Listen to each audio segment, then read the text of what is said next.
Yay, congratulate me. I just noticed I was reaching the 15-minute mark and stopped the last recording. So here we are, August 3rd, 2024. A year that's going to live in history. You're going to remember this year. Whether you are on board or not. Right, here goes the cruise ship. Woo, and you're on the shores going, bye. Bye, I hope you do well. I think you're stupid. The ship you're on is called the Titanic. Um Regrets. Yeah, let's not get into regrets. If you're gonna have regrets, that's your personal thing. I'm not gonna regret that you didn't become a working partner and became a millionaire. Who wants to be a millionaire? That's got to be a good pitch, right? Because they made a whole show around it. Um, yeah, along that lines, I would say though, don't fool yourself this is a get rich quick scheme. Well, actually, that's not true. It is because we're gonna get very rich very quick, but not along the lines of like buying a lottery ticket or getting that 1000x altcoin that you were smart enough not to sell before it took off, or an inheritance or whatever. Um,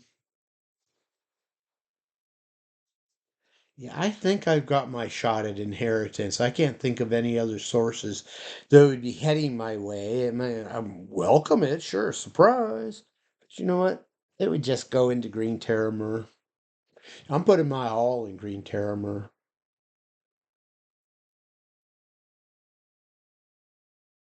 And I'm looking for working partners.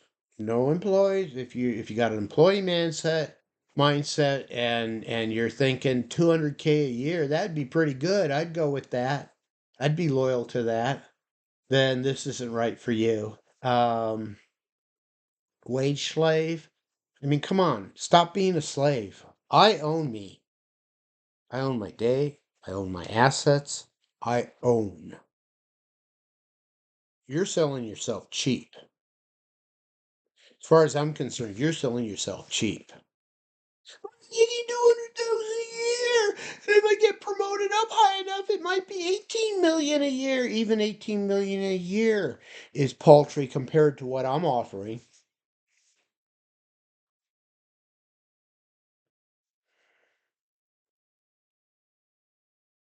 Eh, so what? You're probably damaging the company you're at. Nobody even realizes it. I don't want you to come here and damage my company. This is my baby.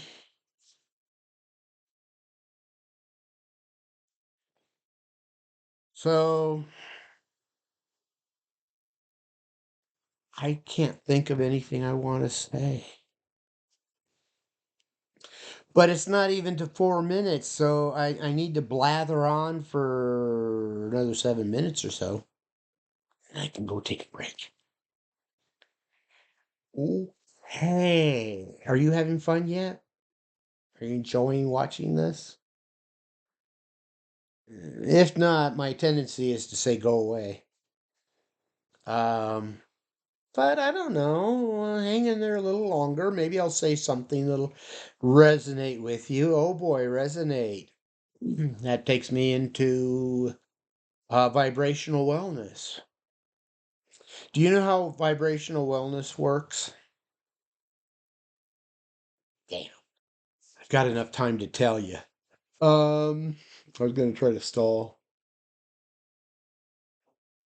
Vibrational wellness is about frequencies, but as you drill down into frequencies, it's another one of those things, water through the fingers, but without getting into that, and that's a whole metaphysical sort of thing. Um, it's about resonance and entrainment.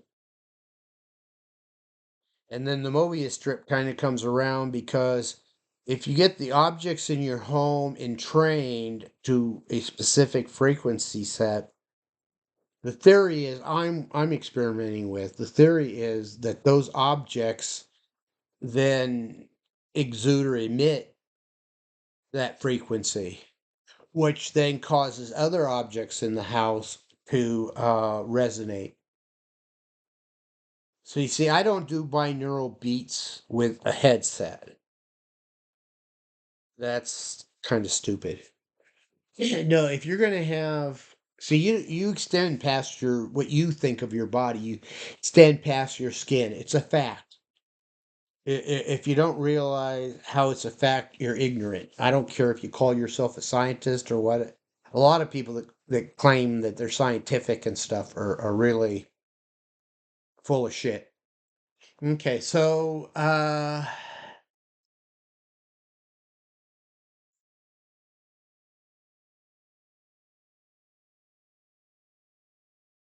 am I talking about? Come on, you gotta help me out here.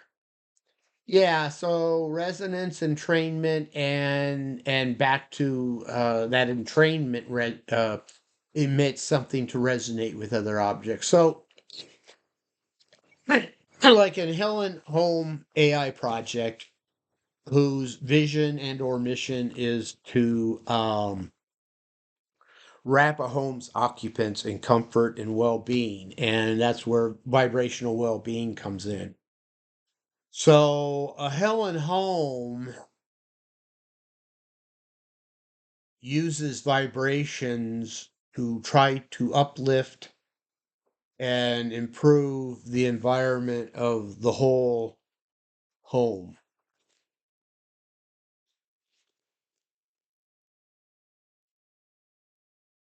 Yeah, that's just so far away from what I'm working on right now that I really can't uh, uh, invest much clock ticks in it. I mean, the intellectual work on a lot of this stuff is done. I've got dozens and dozens of notebooks from over the years, and so when it comes time to do the Helen Home AI project more seriously, and one of the reasons why I'm not diving into it is because it is going to require capital for initial equipment and stuff, if nothing else, and a customer targeting, realizing that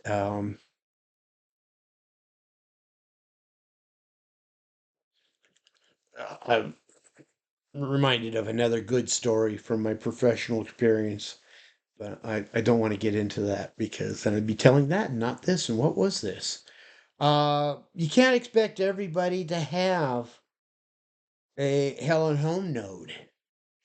And without that, they really can't participate in the Helen system.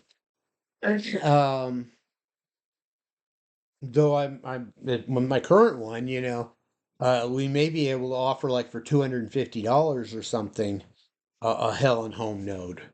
But the vector I'm going with this is Helen's about integrating with the home automation systems and about transducers and actuators. So which quickly can lead us into robots. I would love a Helen Home system to have robots to be transducers and actuators. But again, we'd have to have the money to invest in prototype robots and stuff and willing to spend the time to get it right. Proof of concept. That's where I'm working at right now with that project. Um, but yeah, it'd be huge money because, and I've seen it before. It's called interoperability.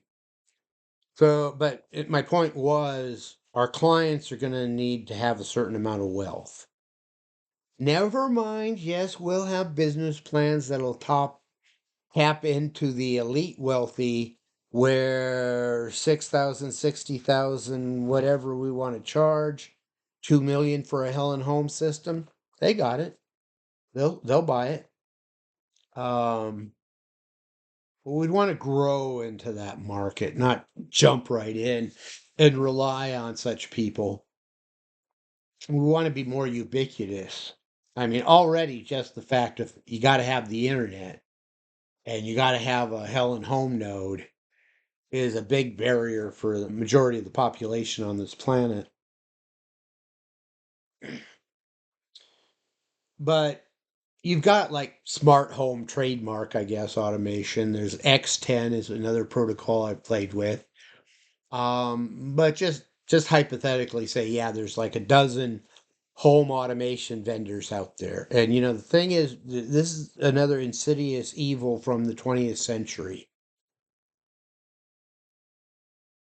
Platforms, and the vendor wants to own you. So if you bought a smart home trademark automation package from Smart Home, they want to own you. If you're going to expand on your smart home network, they want you to be thinking like, well, I've already got 20,000 into this thing. I suppose the next 5,000 should go into it too. They own you. So if there isn't already, there's going to be an opportunity uh, to provide an interoperability system that can work with all these different vendors. And it's happening with protocols on Web3 too.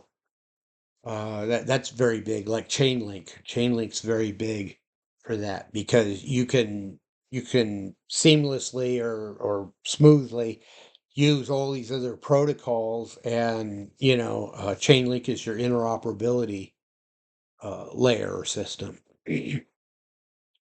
So merely going in the business plan, merely going in and saying, okay, we got Helen here. What more can we make Helen do to fulfill her mission? Um, and we say, there's an awful lot of installed smart home trademark, and you won't see X10 so much anymore. X10 is a system where you can communicate. Well, there's a number of pieces, but you can communicate like through your electrical wiring in your home, and it's got some rubs, but yeah. So see, a system like I envisioned Helen originally wouldn't just go through Ethernet within the home. Okay, we've got an internet connection, Ethernet to our home node, but within the home we can communicate through Bluetooth, through X10, and X10 is, like I said, electrical wiring. It's also IR, and I think RC maybe. There's RC. Um, yeah, there's a number of technologies that you can use. And again, I'm for using all that seem appropriate and that we want to add to the system. Enough said about that. Robotics, yes. Did you know? Here's a fun fact, Hoyd. It was my love of robotics that got me into this whole thing in the first place. No, really, just a quick story if I can.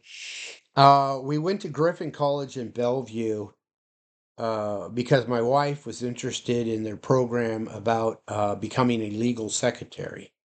Almost right off the bat, she rejected it.